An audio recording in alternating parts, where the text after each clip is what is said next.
Senator, one of the fascinating things about Wisconsin is, as I said, we have a long history of real transparency in our process, in our recount process, in all of our processes. So it's particularly odd here. And several of the justices on our court this last week called what the Democrats had done in the majority of the court, in the Supreme Court, as absurd and bizarre. And the reason they referred to it that way is they said, the issue here is what confidence do people have in the election process? So if that's what we hear, and I've heard that, I've been hearing that all day here, confidence in the election process. Well, then why, when everything is teed up? I mean, I'm a former judge. My co-counsel is a former president of the state bar.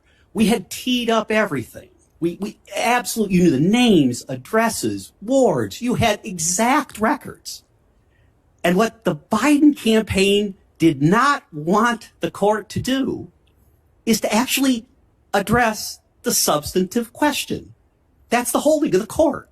We won't address the substantive question. And the Chief Justice, there's a great frustration in the Chief Justice when she said, 4 members of this court throw the cloak of laches over numerous problems that will be repeated again and again until this court has the courage to correct them. Candidly, it was all Democrat talking points. They did this make the same thing. I heard something about Justice Karofsky's comment. It was just a talking point.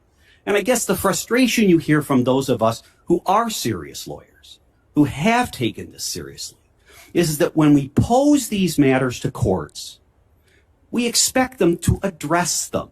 When they don't, it undermines the integrity of our system. That's what's going on here. The frustration that you hear, even in good Democrat circles, is if the courts don't address these, who's going to? Aren't they the ultimate arbiters? There's no dispute that the election would have turned out differently in Wisconsin if, according to our allegations and according to our proofs, the court accepted those, that the election result would be different. But instead of addressing the substantive claims, the Biden campaign argues, don't talk about them. Don't address them. And that's why I thanked Senator Johnson when he first called and asked if I would talk, because if you don't inquire here in the Senate, and as Ken Starr said a minute ago, if you don't do this inquiry, there really isn't going to be any analysis, and there isn't going to be an opportunity to get the very integrity that we all want. As I said, as a former judge, and this is a serious matter to me, and no one suggested at any point in the process that the allegations in Wisconsin are anything but serious and substantive and documented.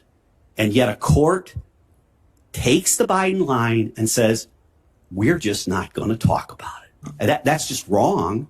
And that's the reason, one of the reasons people don't trust this outcome.